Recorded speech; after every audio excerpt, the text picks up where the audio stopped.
Lila Morgan, a shy baker with a struggling cafe, never imagined a delivery mix-up would change her life. When she accidentally delivered to reclusive tech billionaire James Westfield's penthouse, she expected to be fired. Instead, he became her most loyal customer. No one believed her story until the day he walked through her cafe doors and changed everything.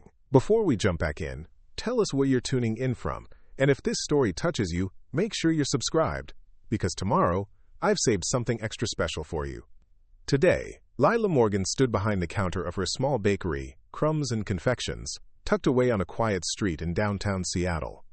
At 28, she had everything a baker could want: her own shop, recipes handed down from her grandmother, and a small but loyal customer base. The only thing missing was confidence in herself and her business, which was slowly drowning in debt. The morning rain tapped gently against the windows as she arranged fresh pastries in the display case, hoping today would bring enough customers to make rent. "Another slow morning?" asked Maya, Lila's only employee and best friend since culinary school, as she tied her apron around her waist. Lila nodded, trying to hide her worry. The bank called again about the loan payment. "We'll figure it out," Maya assured her, squeezing her shoulder. "Your pastries are magical. People just need to discover them."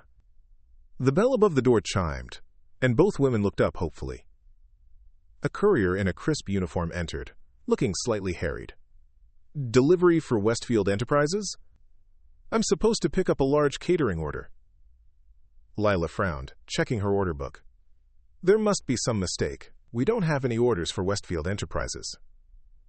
The courier checked his tablet. "Pastries and specialty coffee service for a board meeting at 10 a.m.? It says right here, Crumbs and Confections." Lila and Maya exchanged glances. Westfield Enterprises was one of the largest tech companies in the city, run by the notoriously private James Westfield, a billionaire who had revolutionized smart home technology. "We never received that order," Lila said, her stomach knotting with anxiety. "There's nothing prepared." The courier's expression fell. "The meeting starts in an hour. Mr. Westfield is very particular about these things." Maya pulled Lila aside. "This could be our chance. We have those pastry platters prepared for the Johnson wedding consultation this afternoon. We could repurpose those and make fresh ones for the Johnsons later." "But what about the coffee service?" Lila asked, panic rising in her throat. "I'll handle it," Maya said with determination. This is the kind of client that could save the bakery, Lila. 20 minutes of frantic preparation later, Lila had assembled an impressive array of her best pastries. Delicate French macarons, flaky croissants, her signature lavender shortbread, and chocolate eclairs that had won her recognition in culinary school. Maya had prepared carafes of their specialty coffees and organized everything in their catering boxes. "The courier already left for another pickup," Maya said. "You'll have to deliver it yourself." Lila's eyes widened. "Me? I can't just walk into Westfield Enterprises. I'm not prepared for this." "It's this, or lose the bakery," Maya said firmly, handing Lila her car keys. "Sometimes the universe forces us to be brave." The drive to the gleaming Westfield Tower in the heart of downtown Seattle was the longest 15 minutes of Lila's life. Her hands trembled on the steering wheel as she rehearsed what she would say. When she pulled into the underground parking garage, a security guard approached her car. "Delivery for Westfield Enterprises," she said, her voice barely audible. To her surprise, the guard nodded. "You're expected. Take the private elevator to the penthouse. Someone will meet you there." "The penthouse," Lila repeated, her anxiety spiking. "Not a conference room. Mr. Westfield holds all board meetings in his private residence. Top floor." The private elevator required a key card, which the guard provided. As it ascended 50 floors without stopping, Lila fought the urge to hyperventilate.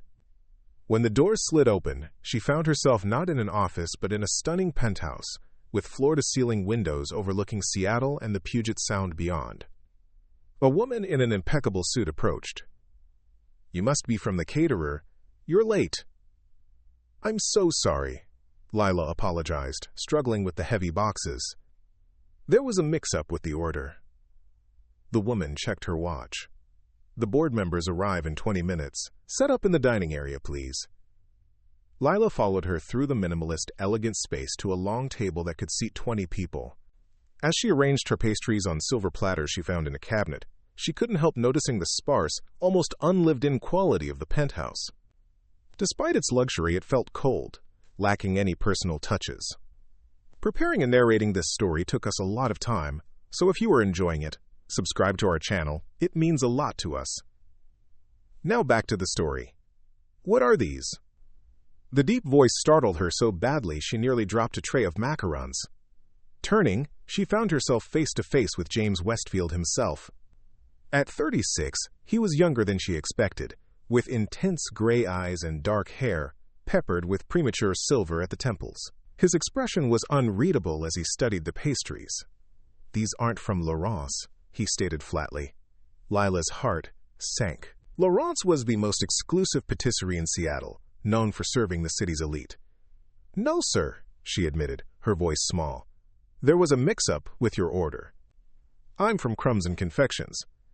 We received your courier but had no record of your order. I brought what I could prepare quickly."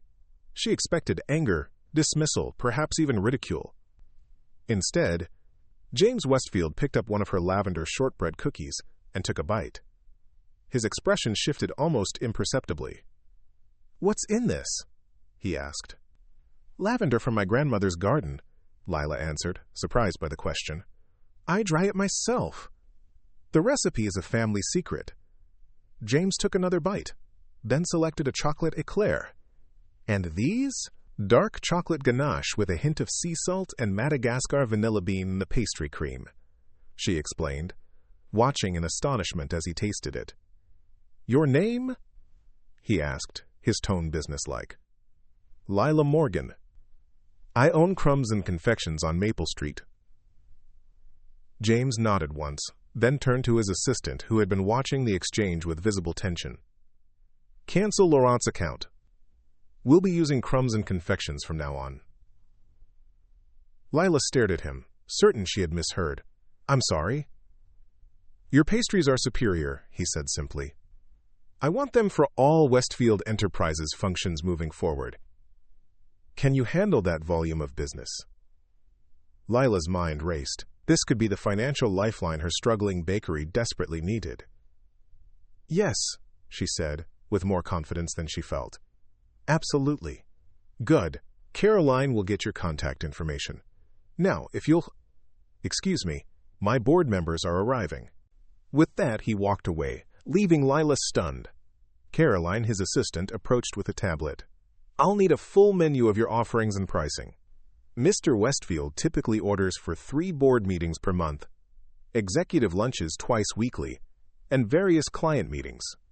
Will that be a problem?" "No," Lila said, her mind already calculating what this would mean for her bakery. "No problem at all." When Lila returned to Crumbs Confections, Maya was anxiously waiting. "What happened? Are we in trouble? Did they hate everything?" Lila set down her empty catering boxes, still processing the morning's events. "James Westfield just became our biggest client." Maya squealed and hugged her tightly. "I knew it! I knew your pastries would win them over. Tell me everything." As Lila recounted her encounter with the mysterious billionaire, she couldn't help but feel there was something more to his reaction than simply enjoying her baking. There had been a momentary softening in his stern features when he tasted her lavender shortbread, almost like recognition. The next morning, Lila arrived at her bakery at 4 a.m. to begin preparing for her first official Westfield Enterprises order. She had barely slept, anxiety and excitement keeping her mind racing throughout the night. The order was substantial: pastries for 20 board members, plus specialty coffee service. To her surprise, as she unlocked the front door, she found a small envelope had been slipped underneath. Inside was a handwritten note on expensive stationery. "The lavender shortbread reminded me of something I thought I'd forgotten. Please include a double order with today's delivery." J.W. Lila read the note 3 times, trying to decipher its meaning. What could her simple shortbread have reminded him of? And why would a billionaire take the time to write a handwritten note to a baker he'd just met? Maya arrived at 5 a.m., and together they prepared the elaborate order. By 8:30, everything was boxed and ready for delivery. This time, Westfield Enterprises sent their own courier, who handled the precious cargo with reverence. Mr. Westfield specifically asked that you package the lavender shortbread separately, the courier informed her. He said they're not to be shared with the board. Over the next 2 weeks, orders from Westfield Enterprises became a daily occurrence. Each time, there was a special request for Lila's lavender shortbread, packaged separately for James himself. Occasionally, small notes would accompany the returned packaging. The eclairs were exceptional today, or the almond croissants need more almond extract. The influx of business had an immediate impact on Crumbs Confections. For the first time since opening, Lila was able to pay her bills without dipping into her dwindling savings. She even hired 2 part-time assistants to help with the increased workload. "You know what's weird?" Maya said one afternoon as they prepared the next day's dough. "In all this time, you've never dealt directly with Westfield again. Just notes and couriers. It's almost like you imagined that whole meeting." Lila laughed. "Trust me, I didn't imagine those intense gray eyes judging my pastries. Besides, the checks are real enough." "Speaking of which," Maya said, sliding over a tablet, "have you seen the latest payment? He's paying 3 times our usual catering rate." Lila stared at the figure in disbelief. There must be a mistake. "No mistake," came a deep voice from the doorway. Lila looked up to find James Westfield himself standing in her bakery, dressed in an impeccably tailored charcoal suit that probably cost more than her monthly rent. The few customers in the café fell silent, recognizing the famous tech billionaire instantly. "Mr. Westfield," Lila stammered, suddenly conscious of the flour smudged on her cheek and the simple apron she wore. "I wasn't expecting you." "Clearly," he said, his expression as unreadable as it had been in the penthouse. "May I speak with you privately?" Lila nodded, untying her apron with trembling fingers. "We can use my office in the back." Her office was little more than a converted storage closet with a small desk and 2 chairs. But James Westfield entered it as if it were a corporate boardroom, his presence somehow making the tiny space feel even smaller. "I apologize for dropping in unannounced," he said, declining her offer to sit. "But I wanted to discuss something that couldn't be communicated through notes or intermediaries." Lila's mind raced with possibilities. Was he unhappy with their service? Had there been a complaint she wasn't aware of? "Your lavender shortbread," he began, his tone softer than she had heard before. "It tastes exactly like the cookies my grandmother used to make when I was a child." Of all the things she had expected him to say, this wasn't even on the list. "Your grandmother?" James nodded, a hint of vulnerability crossing his usually stoic features. "She lived in a small town in eastern Washington, had a garden full of herbs and flowers. Lavender was her favorite." "Mine too," Lila said softly. "My grandmother, I mean. Her garden was my favorite place in the world." Something shifted in James's expression, a connection forming between them. "I haven't tasted anything like those cookies since she passed away 20 years ago. I'd forgotten about them completely until that day in my penthouse." "I'm glad I could bring back that memory for you," Lila said sincerely. "It's more than that," James continued. "Your bakery, this place, it has soul. There's love in every pastry you make. It's a quality that can't be manufactured or replicated, no matter how prestigious the name or how high the price." Lila blushed at the unexpected praise. "Thank you." "I have a proposal for you," James said, straightening his posture as if shifting back into business mode.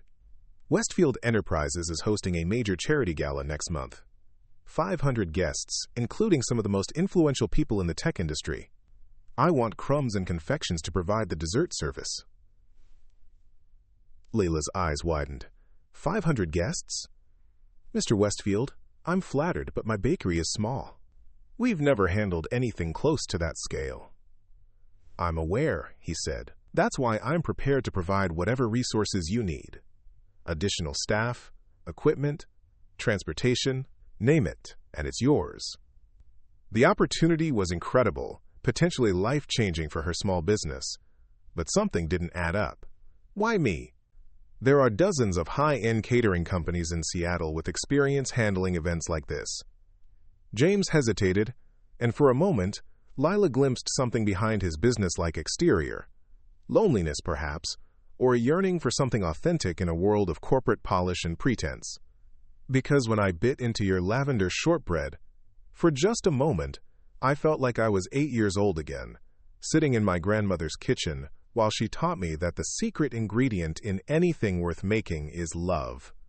His voice had dropped almost to a whisper. Do you know how rare that is, Ms. Morgan? To find something genuine in this world? Lila didn't know how to respond to the unexpected vulnerability from this powerful man. Before she could formulate a reply, he had regained his composed demeanor. Of course, the exposure would be invaluable for your business, he added, as if embarrassed by his momentary openness. Many of our guests own restaurants, hotels, and catering companies always looking for new talent. When is the gala? Lila asked, her mind already racing with possibilities and challenges. 4 weeks from Saturday.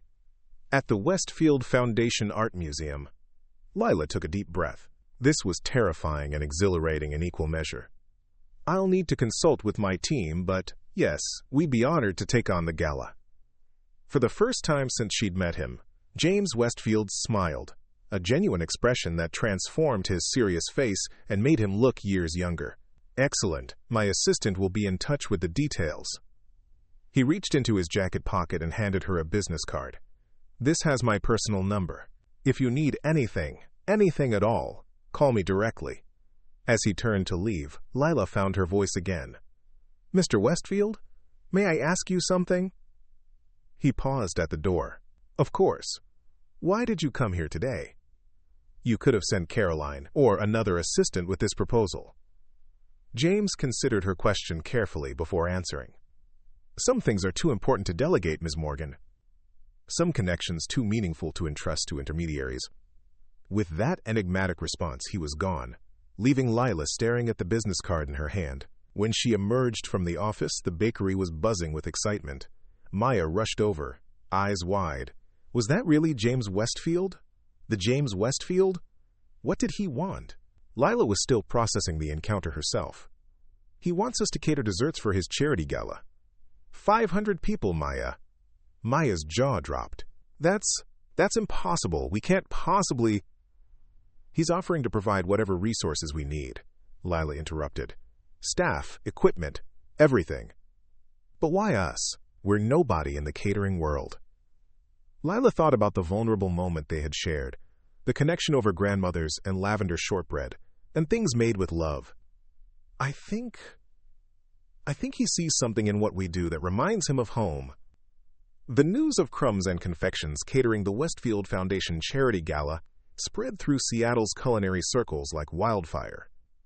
Overnight, Lila's previously struggling bakery became the subject of intense curiosity. Food bloggers who had never given her small shop a second glance now lined up for interviews. Competing bakeries sent secret shoppers to sample her pastries and report back on what made them special enough to catch James Westfield's discerning eye. This is insane, Maya said, watching as yet another group of well-dressed women photographed their coffee and pastry selections. We've had more customers in the past week than in the previous 3 months combined. Lila nodded, simultaneously thrilled and overwhelmed by the sudden attention. And yet, none of these people would be here if not for James Westfield.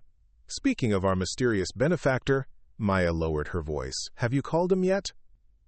Used that personal number he gave you? Of course not, Lila replied, feeling her cheeks warm at the mere suggestion. I'm sure he's incredibly busy. I'll only call if there's an actual emergency with the gala planning.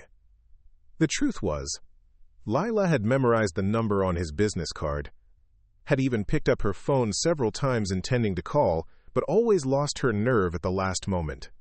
There was something intimidating about James Westfield that went beyond his wealth and power.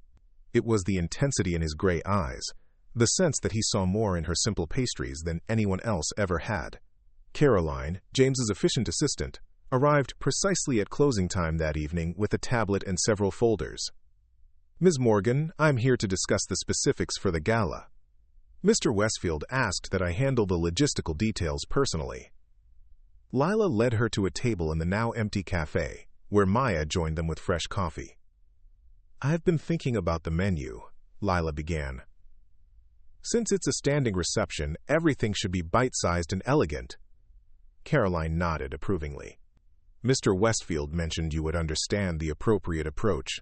Now, regarding staffing, we've arranged for 20 servers from our usual event company to assist with presentation and service. You'll need to focus only on preparation and artistic direction." For the next 2 hours, they discussed every detail, from ingredient sourcing to presentation to the precise timing of when each dessert would be brought out.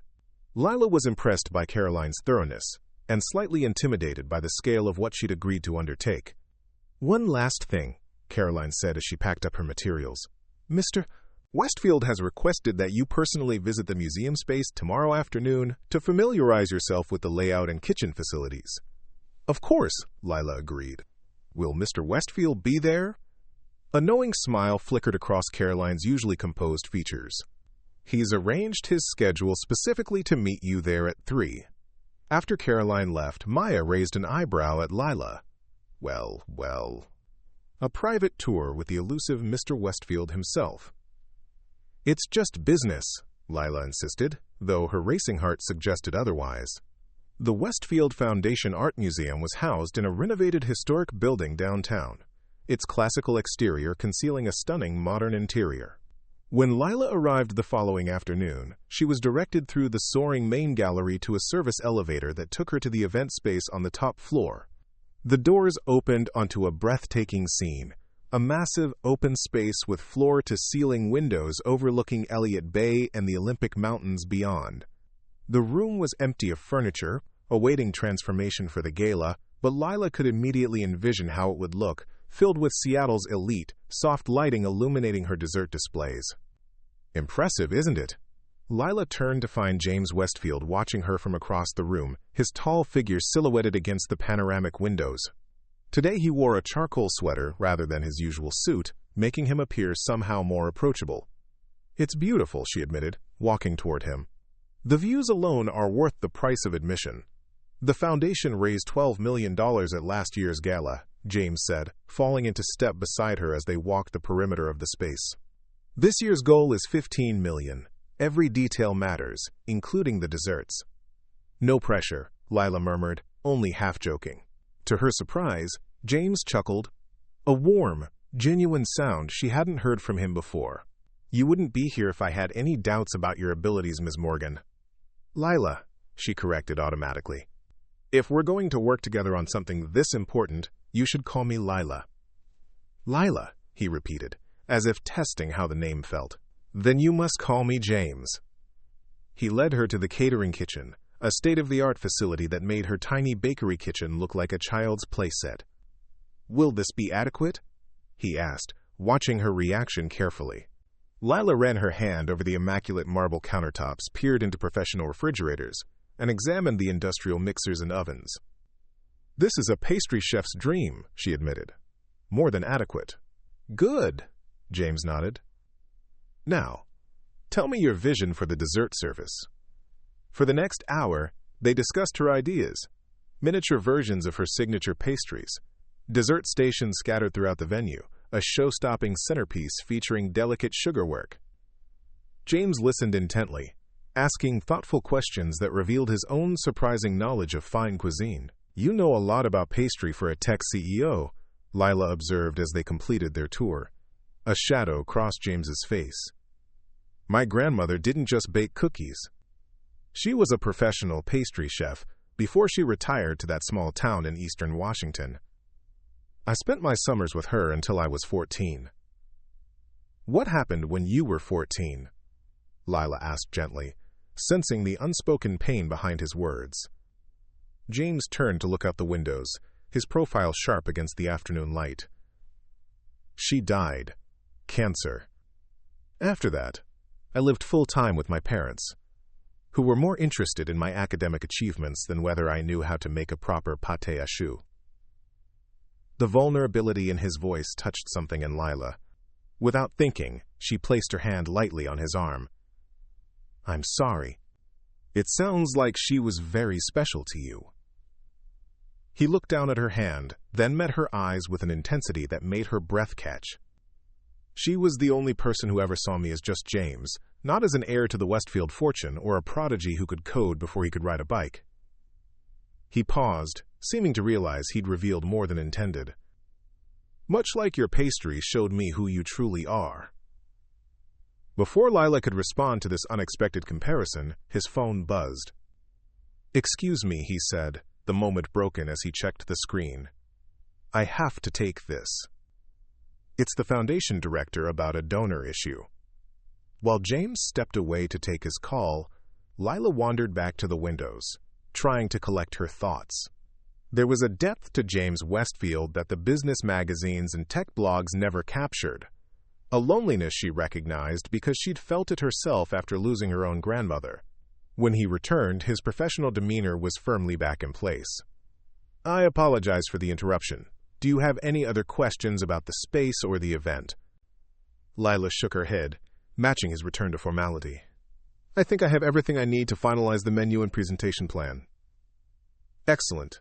He checked his watch. "I have another meeting shortly, but I'd be happy to have my driver take you back to your bakery." "That's not necessary," Lila insisted. "I drove myself." James nodded, then hesitated. "Actually, before you go, I've been meaning to ask you something." For the first time since she'd met him, he appeared almost uncertain. "Would you consider teaching me to make the lavender shortbread?" The request was so unexpected that Lila stared at him in surprise. "You want me to teach you to bake?" "Just the shortbread," he clarified. "It's important to me, for reasons I think you understand." The sincerity in his voice made it impossible to refuse. "Of course. When would you like to learn?" "I have Sunday morning free. Would that work for you?" "We could use the kitchen at my penthouse." Lila smiled, touched by this glimpse of the boy who had once baked with his grandmother. Sunday morning would be perfect. The rest of the week passed in a blur of activity as Lila and her team prepared for both the gala and their increasingly busy daily operations. The influx of new customers had necessitated hiring 3 additional staff members, and the small bakery hummed with energy from opening until closing. By the time Sunday arrived, Lila was both exhausted and inexplicably nervous about her baking lesson with James. She'd prepared the shortbread so many times she could make it blindfolded, yet as she gathered the necessary ingredients to bring with her, her hands trembled slightly. "It's just baking," she told her reflection as she applied a touch of mascara, something she rarely bothered with for work. "You're teaching him to make cookies, not performing heart surgery." Yet as the private elevator carried her up to James's penthouse, her heart raced with an anticipation that had nothing to do with baking and everything to do with the enigmatic man who had somehow changed the trajectory of her life with a single bite of shortbread. When the doors opened, she was surprised to find James himself waiting for her, dressed casually in jeans and a simple gray t-shirt that made him look younger and more approachable than she'd ever seen him. "Good morning," he greeted her, taking the tote bag of ingredients from her hands. "Thank you for coming. I've been looking forward to this." The penthouse looked different in the morning light, still minimalist and elegant, but somehow warmer. Lila noticed changes since her first visit. Fresh flowers on the dining table, a few books left open on the coffee table, signs that the space was actually lived in now. "I've prepared the kitchen for our lesson," James said, leading her past the formal dining area to a chef's kitchen that would make any professional envious.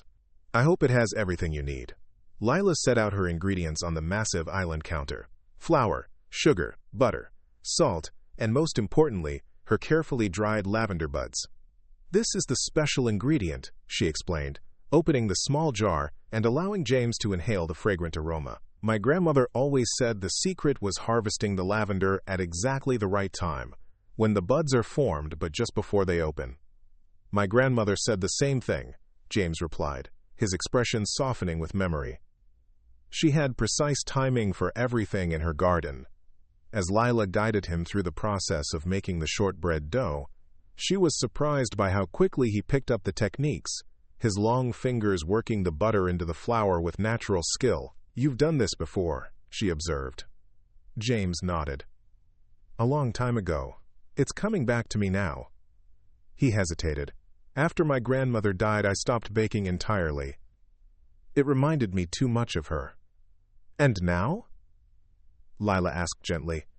"Now I find myself wanting to remember," he said, his eyes meeting hers across the counter.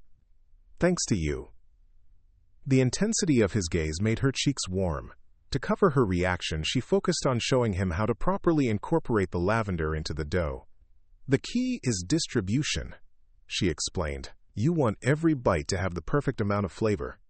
As they worked side by side, Lila became aware of a comfort developing between them, a natural rhythm as they moved around the kitchen together. James was an attentive student, asking thoughtful questions and following her instructions with precision. While the first batch of shortbread baked, filling the penthouse with its fragrant aroma, they sat at the kitchen island with coffee. "May I ask you something personal?"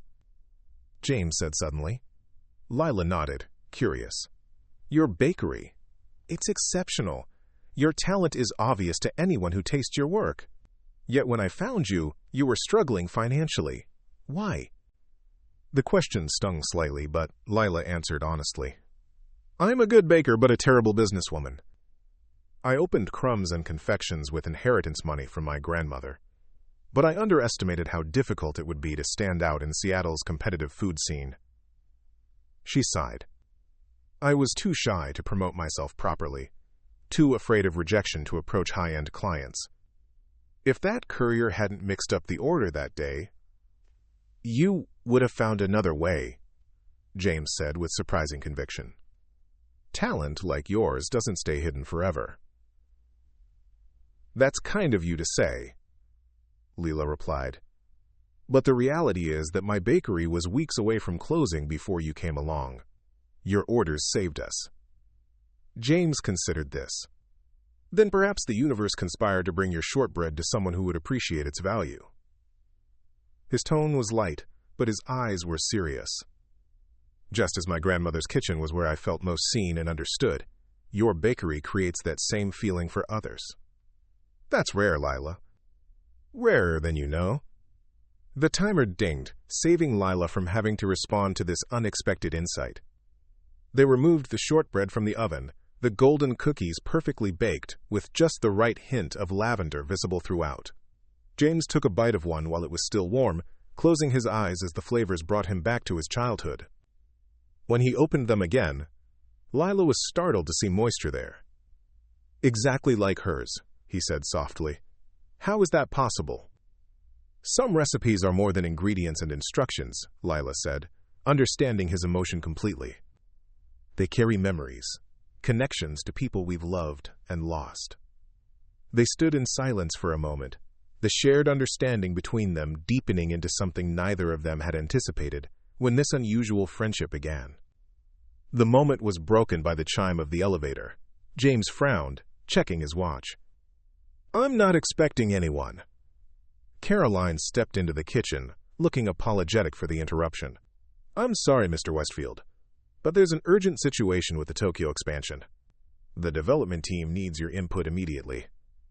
James's expression shifted instantly from relaxed to focused, the business executive replacing the man who had been happily baking cookies moments before. "I'll be right there." He turned to Lila with genuine regret. "I'm sorry to cut our lesson short." "It's fine," she assured him, already gathering her things. "The shortbread is finished. Mission accomplished." "Leave those," he said as she started to clean up. "I'll have someone take care of it." As Lila prepared to leave, James walked her to the elevator. "Thank you for this morning," he said quietly. "It meant more to me than you know." "It was my pleasure," she replied, suddenly shy again under his intense gaze. Just as the elevator doors began to close, James stopped them with his hand.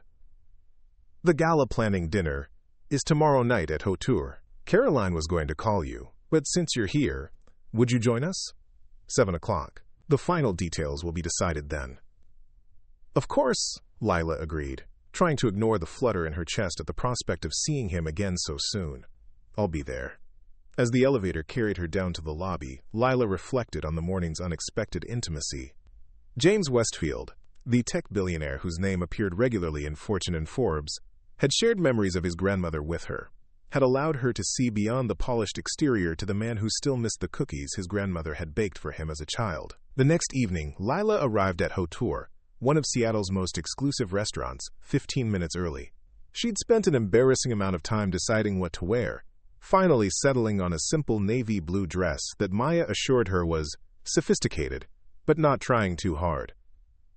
The maitre d' led her to a private dining room where Caroline was already seated, reviewing documents with the foundation's event coordinator. To Lila's surprise, there were only 4 place settings at the table. "Mr. Westfield will be joining us shortly," Caroline explained as Lila took her seat. "He's finishing a call with our European investors." James arrived 10 minutes later, his commanding presence causing the restaurant staff to snap to attention. He greeted everyone professionally, but Lila noticed his eyes lingered on her a moment longer, a subtle warmth there that hadn't been present in their earlier business meetings. Throughout the dinner, they discussed final arrangements for the gala, guest numbers, timing, special dietary restrictions. Lila presented her finalized dessert menu, which received enthusiastic approval from both Caroline and the foundation coordinator. "I've arranged for you to have access to the museum kitchen starting 3 days before the event," James informed her. "That should give you adequate preparation time." "That's perfect," Lila agreed. "My team and I will need at least 2 full days for the more intricate elements." As the dinner progressed, Lila became aware of a subtle shift in James's demeanor. While maintaining his professional focus on the gala planning, he seemed more relaxed than she'd seen him in their previous meetings, occasionally offering wry observations that revealed a dry sense of humor she hadn't glimpsed before. When Caroline and the foundation coordinator excused themselves to take a call from the florist who was having an emergency with the centerpiece order, Lila found herself momentarily alone with James. "How did the rest of your shortbread turn out?" she asked, filling the sudden silence. A smile touched his lips. "Quite well, actually. I may have eaten them all myself over the course of the afternoon." "The ultimate compliment to the baker," Lila laughed. James leaned slightly closer. "I've been thinking about what you said about recipes carrying memories. You were right. When I was making those cookies with you, I felt closer to my grandmother than I have in 20 years. The sincerity in his voice touched her. "I'm glad I could help bring those memories back." "You've brought back more than memories," he said quietly, his gray eyes holding hers. "You've reminded me that there are more important things in life than acquisition deals and profit margins." Before Lila could respond to this unexpected confession, Caroline and the coordinator returned, and the moment was lost as they resumed their business discussion. But something had shifted between them, a connection that went beyond client and caterer, beyond even their shared memories of grandmothers and lavender gardens. As the dinner concluded and they prepared to leave, James surprised her by asking, quote, "May I walk you to your car?" Outside in the cool evening air, they strolled in comfortable silence until they reached her modest sedan, which looked oddly out of place among the luxury vehicles in the valet area. "Thank you again for yesterday," James said, his voice low, "for sharing your grandmother's recipe, and for understanding why it mattered to me." "You don't need to keep thanking me," Lila replied. "It was a joy to share it with someone who truly appreciates it." James hesitated, then asked, "Would you consider sharing more of your recipes with me? Perhaps another Sunday morning lesson?" The request sent a warm flutter through Lila's chest. "I'd like that very much." As they said goodnight, James briefly took her hand, his fingers warm against hers. "Until Sunday, then." Driving home, Lila tried to make sense of her feelings. What had begun as a simple business relationship had evolved into something neither of them had anticipated, a connection based on shared memories, mutual respect, and something else she wasn't quite ready to name. News of Lila's connection to James Westfield spread through Seattle's business community like wildfire. What had begun as a simple catering arrangement had evolved into something more personal, evidenced by their Sunday morning baking sessions and frequent meetings about the upcoming gala.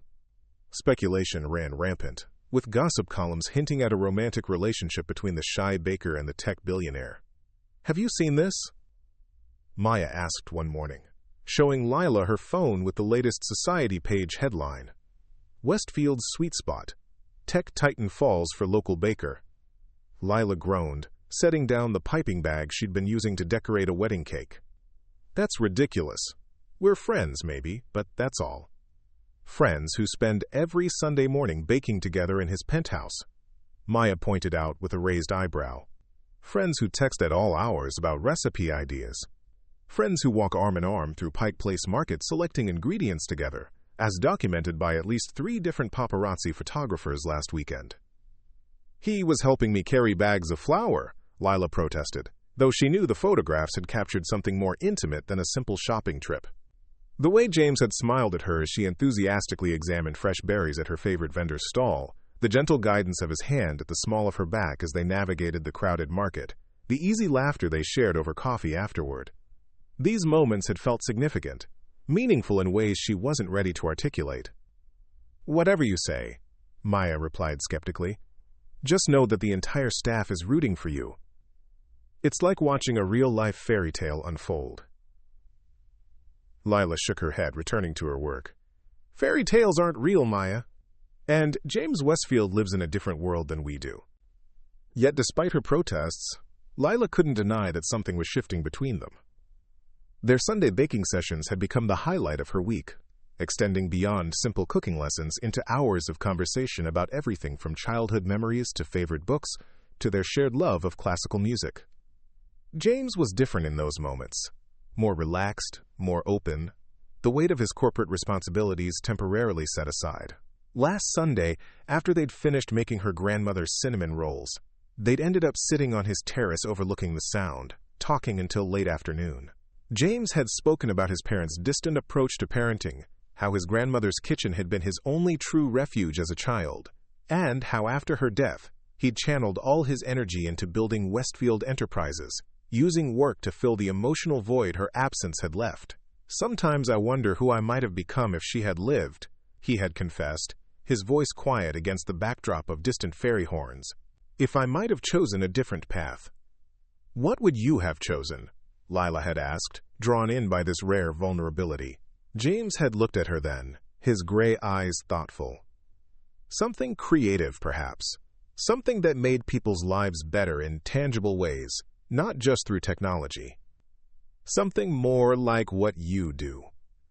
The memory of that conversation lingered with Lila as she worked through the day, carefully supervising her expanded team as they prepared for both their regular customers and the increasingly elaborate special orders that had begun flowing in since their association with Westfield became public knowledge. That evening, as she was closing up the bakery, the bell above the door chimed. She looked up to find James standing there, unusually casual in jeans and a sweater, his expression uncharacteristically tense.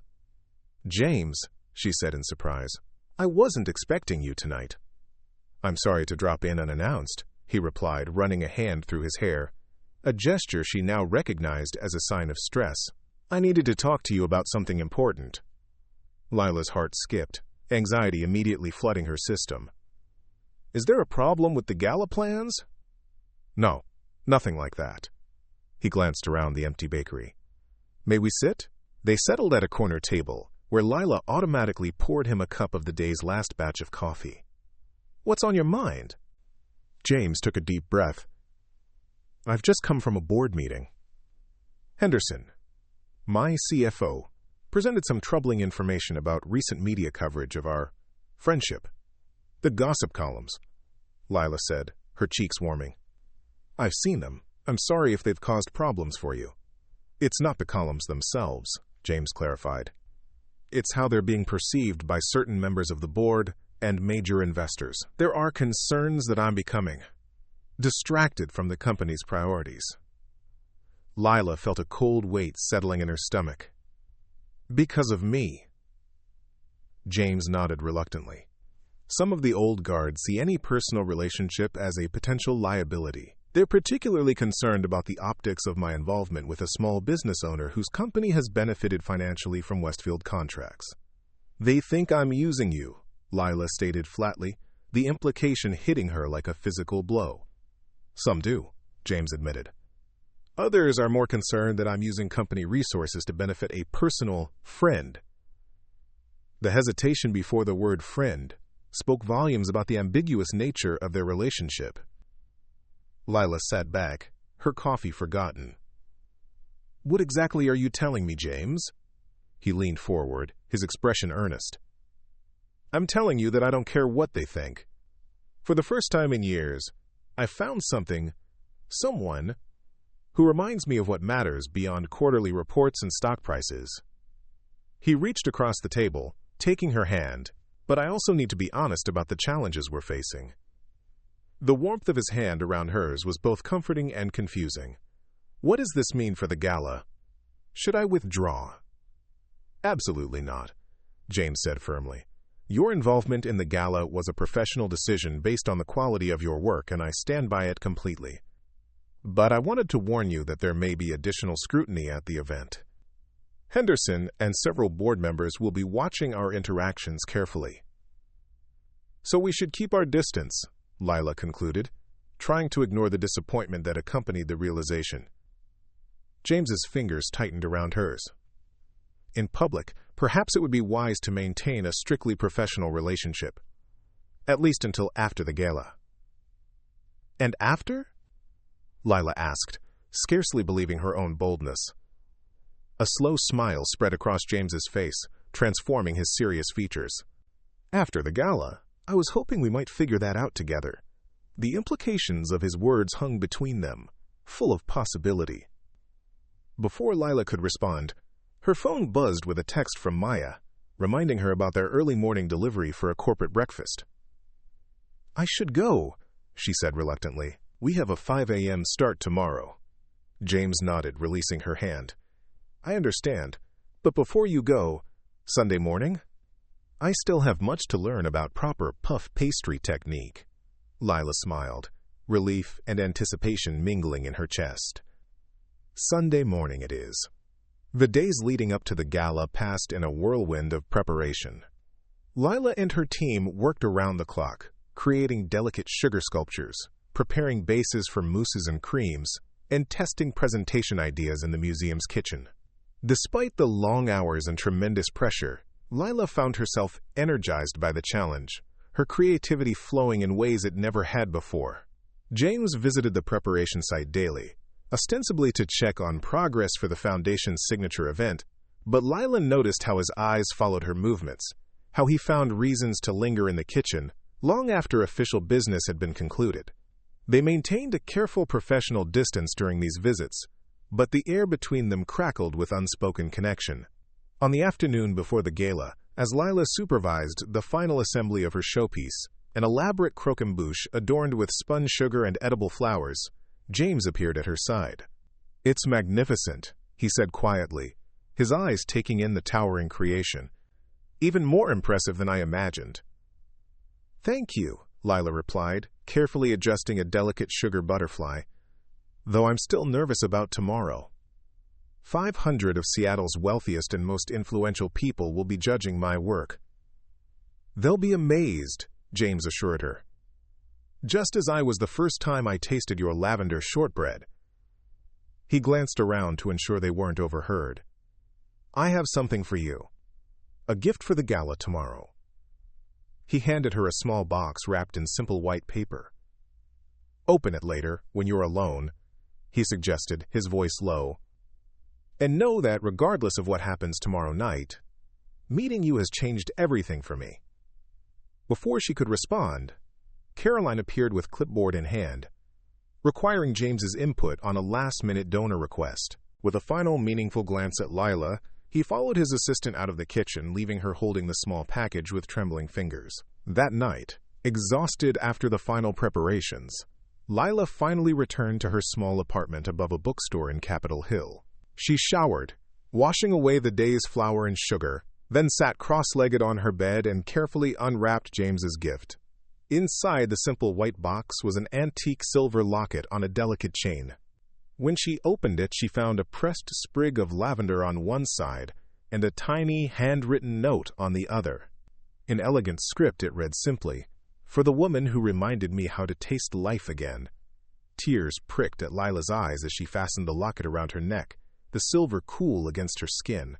Whatever happened at tomorrow's gala, whatever challenges they might face from disapproving board members or gossip columnists, this moment, this connection they'd found, was real. The night of the Westfield Foundation Charity Gala arrived with perfect Seattle spring weather, clear skies and a gentle breeze that carried the scent of blooming cherry trees through the city. Lila had been at the museum since dawn, overseeing final preparations and directing her team with a newfound confidence that surprised even her closest associates. "You're different," Maya observed, as they put finishing touches on the main dessert display. "More sure of yourself?" Lila smiled, adjusting her chef's coat. "I feel different. Like I finally found my voice after years of whispering." By 7 o'clock, everything was ready. Lila's dessert stations were strategically positioned throughout the massive event space, each one a work of art featuring her signature pastries reimagined as elegant miniatures. The centerpiece croquembouche stood proudly in the main hall, drawing gasps of admiration from the staff and early arriving foundation board members. At precisely 8, the guests began to arrive. Tech industry titans in bespoke suits, venture capitalists whose combined wealth could fund small nations, philanthropists whose names adorned hospital wings and university buildings. Among them moved James Westfield, the consummate host, elegant in a perfectly tailored tuxedo, his silver-streaked dark hair and commanding presence drawing all eyes as he welcomed Seattle's elite to his foundation's premier event. Lila watched him from her position near the kitchen entrance, the silver locket hidden beneath her chef's coat, a secret talisman connecting them across the crowded room. As agreed, they maintained their distance, James acknowledging her with nothing more than a professional nod when introducing foundation donors to the evening's culinary team. The gala progressed flawlessly. Champagne flowed, checkbooks opened generously for the foundation's educational initiatives, and Lila's desserts earned effusive praise from even the most discriminating palates. She moved between her stations, supervising her team and occasionally explaining a particularly innovative technique to interested guests. "Ms. Morgan," a sharp voice interrupted as she adjusted a display of chocolate bonbons. "A word, if you don't mind." Lila turned to find an older man with steel-gray hair and calculating eyes watching her closely. She recognized him immediately from news photos. Richard Henderson, Westfield Enterprises' CFO and James's most vocal critic on the board.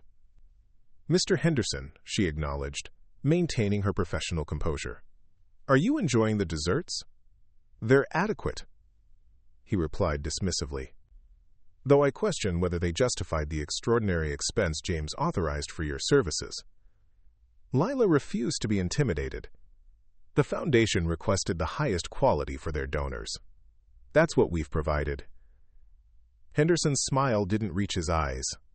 "Indeed, James has always been quite generous with those he favors, though his personal attachments rarely last long." The implications stung, but Lila held her ground. "If you have concerns about the catering contract, Mr. Henderson, I suggest you raise them with the foundation board. Now, if you'll excuse me, I need to check on the final dessert course."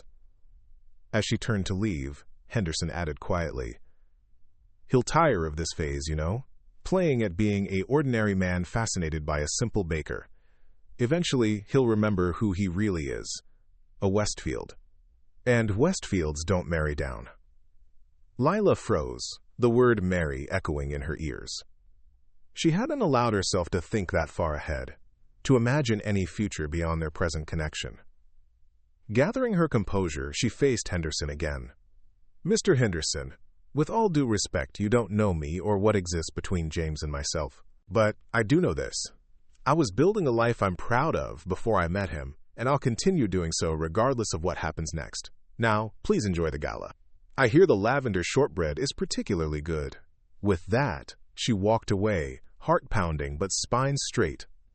She didn't see James watching the exchange from across the room, his expression darkening as he observed Henderson's calculating approach. As the evening progressed, Lila tried to put the unpleasant encounter out of her mind, focusing instead on the overwhelmingly positive response to her creations. Several restaurant owners and hotel executives had approached her with business cards and requests for meetings, opportunities that would have seemed impossible just months ago. The formal program began at 10, with James taking the stage to thank donors and announce the evening's fundraising total, an astounding $18 million, well beyond their $15 million goal.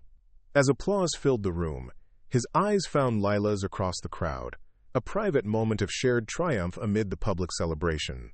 Following the announcements came the unveiling of Lila's masterpiece, the towering croquembouche now illuminated by subtle lighting that made the spun sugar glisten like crystal.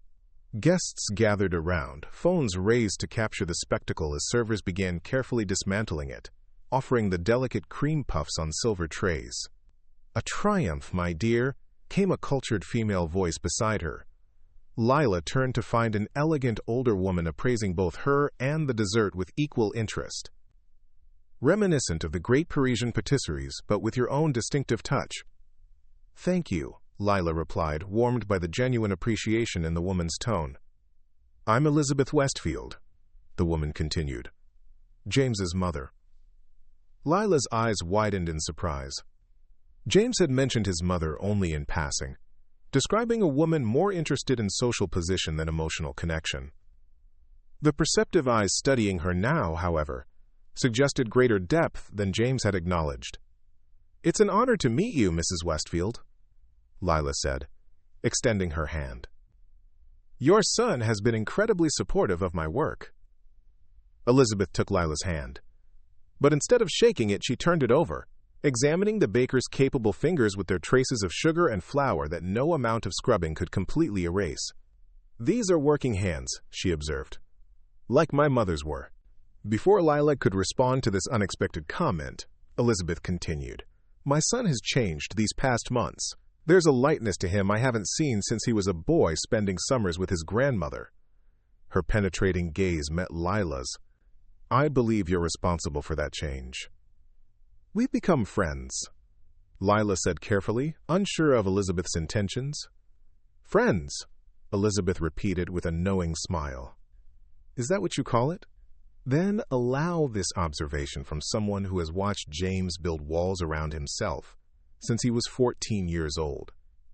He doesn't look at friends the way he looks at you. With that cryptic remark, Elizabeth Westfield nodded graciously and moved away, leaving Lila speechless amid the swirl of gala attendees. As the evening wound down and guests gradually departed, Lila directed her team in the meticulous cleanup process. Her feet ached, her back was stiff from hours of standing, but satisfaction thrummed through her veins. The gala had been an unqualified success, not just for the foundation, but for her personally and professionally. "Ms. Morgan," Caroline approached, tablet in hand as always. "Mr. Westfield would like to see you in the museum director's office when you have a moment." Lila glanced at her team, still efficiently packing equipment. "Everything's under control here. I can go now." She followed Caroline through the now quiet museum to a wood-paneled office overlooking the sculpture garden. James stood by the window, jacket removed and bow tie loosened, looking both exhausted and exhilarated in the aftermath of the successful event. "I'll leave you two alone," Caroline said, closing the door behind her with a discretion that spoke volumes about her understanding of their relationship. $18 million, Lila said, breaking the silence. "Congratulations." James turned from the window, his expression softening as he took her in. "Our success tonight was as much yours as mine. Your desserts were the talk of the gala. I've already had calls from 3 major hotel chains asking for your contact information." "I had a few inquiries myself," Lila admitted, a smile tugging at her lips. "Though not everyone was impressed. Your CFO made his opinions quite clear." James's expression darkened. "I saw Henderson approach you. What did he say?" "Nothing worth repeating," Lila assured him, unwilling to let Henderson's insinuations taint this moment of triumph. "It doesn't matter now." "It matters to me," James insisted. Moving closer. Henderson and his faction on the board represent an old way of thinking. That business is just about profit margins and market share. That personal happiness is irrelevant compared to corporate success. He stopped directly in front of her, close enough that she could see the fatigue lines around his eyes. "I've lived by those rules for too long." Lila's heart quickened at the intensity in his voice. "And now? Now I find myself questioning everything I once believed was important." James reached out, gently touching the chain visible at her neck. "You're wearing it." Lila nodded, pulling the locket from beneath her chef's coat. "It's beautiful." "Thank you." James's fingers brushed against her collarbone as he examined the locket, sending a shiver through her. "It was my grandmother's," he explained softly. She would have liked you. Your dedication to your craft, your honesty, the way you pour love into everything you create. James, Lila began, uncertain how to respond to the emotion underlying his words. I met my mother tonight, he continued, still holding the locket gently. She had some surprisingly insightful things to say about you. About us. She spoke to me as well, Lila admitted. She's more perceptive than you've given her credit for. James smiled ruefully. So it seems. She told me not to make the same mistake my father made, putting business before happiness. She said some opportunities come once in a lifetime, disguised as simple twists of fate, like mixed-up catering orders. Lila laughed softly. Is that what this was? A twist of fate? Or perhaps the universe conspiring to bring your shortbread to someone who would truly appreciate its value, James replied, echoing his words from weeks earlier. His expression grew serious. The gala is over, Lila. The professional obligations fulfilled. Now we face the question we deferred. What happens next? Up next, you've got 2 more standout stories right on your screen. If this one hit the mark, you won't want to pass these up. Just click and check them out. And don't forget to subscribe and turn on the notification bell so you don't miss any upload from us.